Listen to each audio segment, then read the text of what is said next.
Telling about the coldest time you can remember when the first part of the war and about foxhole and stuff. Okay.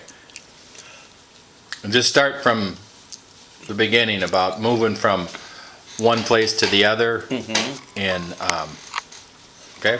When we were first committed in early November to the combat situation in the Vosges Mountains, we moved up to a position, and we had a French officer that guided our company, Fox Company, up to our position in the Vosges Mountains, because our company didn't have any experience yet, and they're having trouble navigating in the woods, to get to the right connections. And he knew that area, evidently. So we moved into position, and we dug in, set up all the gun positions, and we dug in, ready to, because it was getting maybe closer to dark, and we were going to probably dig in for the night. We no sooner had finished than they sent word down to the platoons, said, "Get ready, we're moving out." And we said, "Moving out already? We just finished digging in." So, okay, that's what we did. We got up, left their position, moved maybe a few hundred yards to one side to run a right flank or something, dug in again and set up. And we no sooner had left our position, our original position, than Krauts laid in artillery barrage you wouldn't believe in that position. Probably they had spotted us moving in, and they were going to wait till we got settled in, and then they were going to let us out. So they shelled, just really laid it into the area that we just left. So we thought, well, that helped us. That saved us, a lot of us. Well, then we dug in again, and it started raining, and it was close to snow, or it's kind of a rain, cold rain. So we dug in there, but the hole started filling up with water. So I think it was Beav and I had dug together, and it was starting to get dark, and there was an evergreen tree close by, big tall evergreen. So we got underneath the evergreen tree to get some shelter from the rain. Being it was dark, we figured that there's nothing going to be moving anyway. We're not going to sit in a hole in the water. And we had raincoats. Well, then it was shortly after we dug in, it was dark. Krauts must have figured out our position again. Then they started laying it into our present position.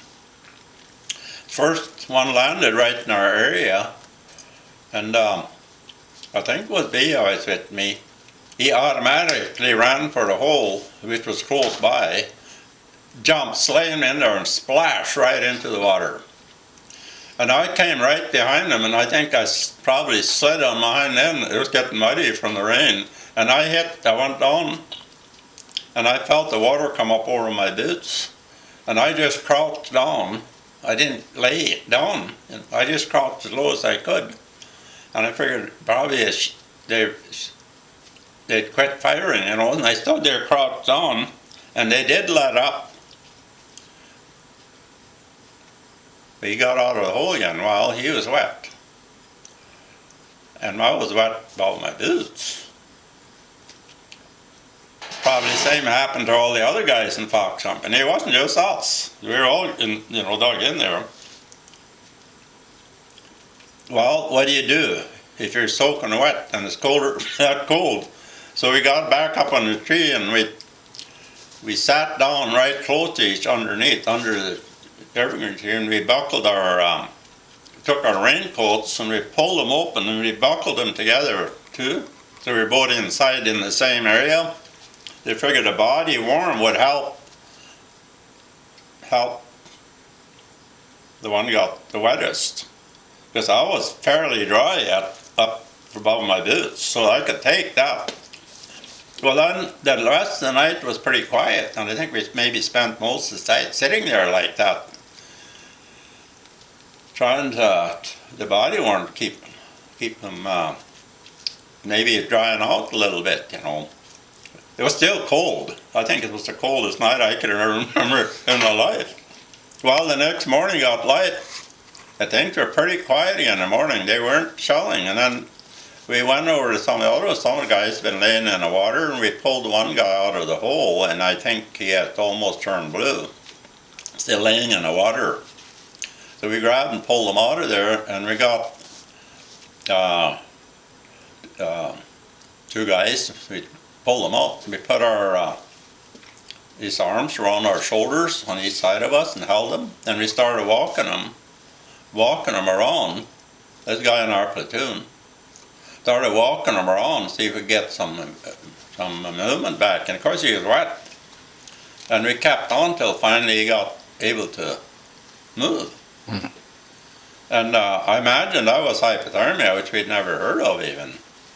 But he survived it, and he stayed with the company, there's no way you could get dry out. The only thing that dried out was your body heat, if you could keep moving. Mm. So eventually they'd get, and so that was the first experience, that's the first night that we spent online, was the first, our baptism of fire, I call it. It was pretty wet baptism. And that's the same night, the same day that I was telling about this guy got wounded in the same place where I was laying next to the medic when he asked me for my trench knife and he cut his jacket open. That was the same place. Oh. But it was in our original our position we got into when we first started getting from artillery. And that's one of our guys got hit. Mm-hmm. And in that position, and the next day we held our position, and then our objective, I think it was a village close by, they probably had an observation post in the church tower or something, and they could, observation where they could see us. And I think we went on to our objective the next day again, we moved out. Because it wasn't saying, well, it's just too bad you guys got wet. We better stay in the day around here. And okay, we started moving, and then when they were walking, you probably walked yourself dry. So that was, it's probably the coldest I've ever been in my life, I think. Jeez. But I wasn't, but just think of the guys that were all wet, they were laying in the water. But the young, the tougher nails, you know. Yeah. But and I can't think any of the guys that were taken back because of exposure from that. I think the whole company, originally the company was almost full strength. Mm-hmm. We'd only had, in our platoon, we'd only had one casualty so far, I think. So that's one experience of when we were talking about exposure to weather. Mm-hmm.